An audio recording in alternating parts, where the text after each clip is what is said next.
What's going on, folks? My name is LBThaRealist with Surrealistic Studios, Surreal News, where the real is surreal and it gets most surreal, folks. So I guess we'll get kind of light on this segment. I wanted to do an entertainment news segment, and I wanted to keep it, uh, I guess, Halloween orientated. We are in Halloween month, October, so there's this new series that just dropped, and I'm stoked about it. It's Chucky.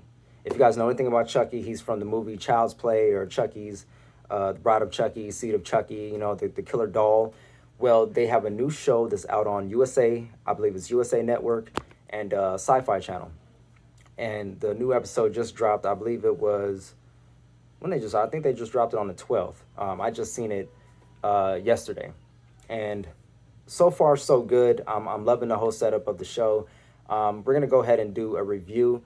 I'm going to give you my review real quick. I love it so far. I can't wait for the other episodes to drop. I'm just a fan of this whole genre. The first Chucky movie, or the Child's Play movie, came out in 1988. I was born in 1988. You're the Dragon. I mean, it was just meant to be. It's so meant to be that I actually had really bad nightmares about Chucky when I was a small child, to the point where I was, screaming and crying and having dream after, or nightmare after nightmare. I used to run to my mom and tell her about it. She just laughed at me. But it got so bad. So one time I had a dream, and for whatever reason, I just got the guts and I turned around when Chucky was chasing me, and I was like, "Hey man, like, why are you always chasing me? Why are you always messing with me, man?" And he just says, "Well, it's my job." And I was like, "Bet, that makes sense." And then ever since then, I've never had another nightmare about Chucky. Strange. I don't know why. That's just the way it happened. I confronted him. We had an agreement. We had an understanding. Now we're like this. We homies now. So I love Chucky. I love the Child's Play franchise. I'm so glad that they decided to move away from the whole robot, killer doll, robot genre thing. I don't know what they were trying to do with the latest Child's Play movie, but I mean, it wasn't for me. It was interesting. I give it that. It was interesting.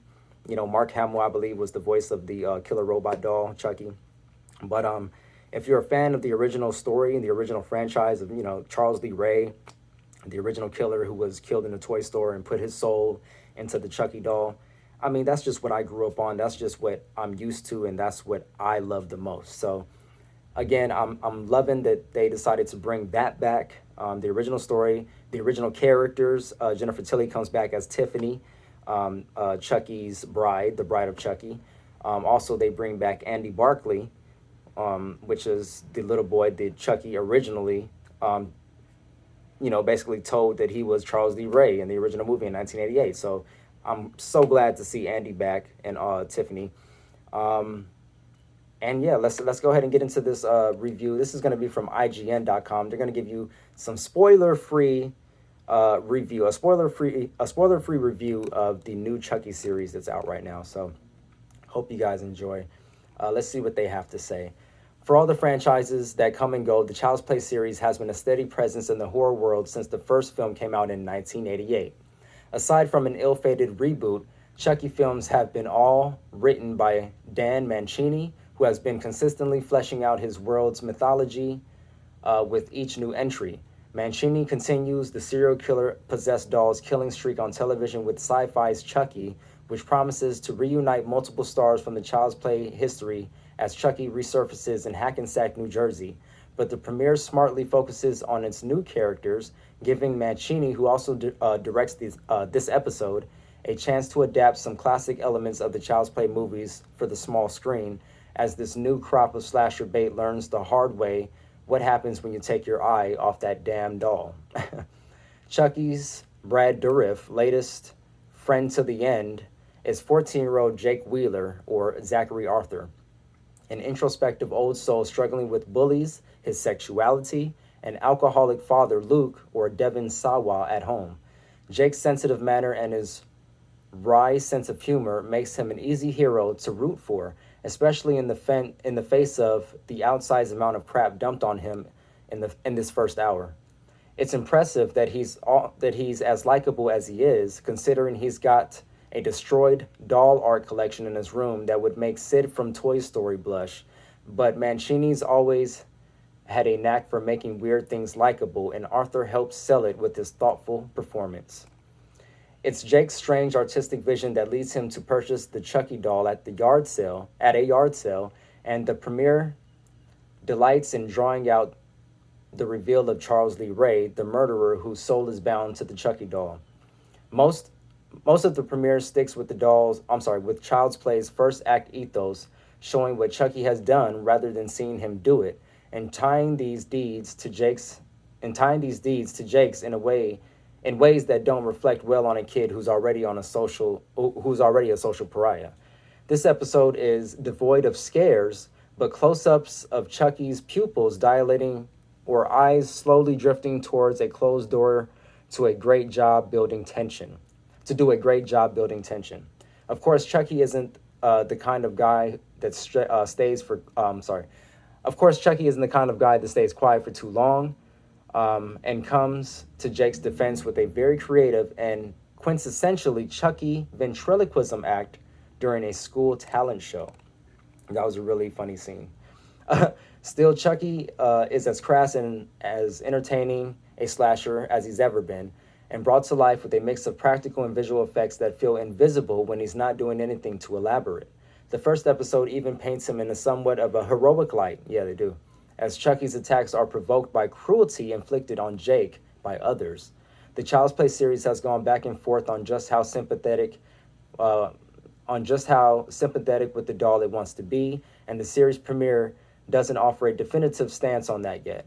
But the flashback to Chucky/Charles Lee Ray's childhood, which bookends the episode, promises that we'll at least learn more about the killer's origins.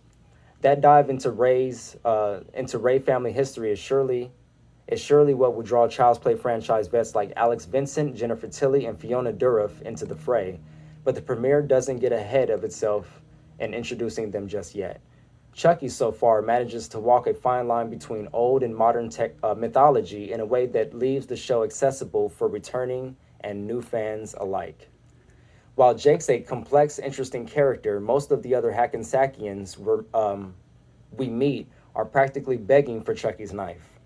Aside from the grieving Luke and his crush, true crime podcaster Devin Bajorvin Anarson, most everyone else Jake encounters is a thinly drawn bully just waiting for retribution.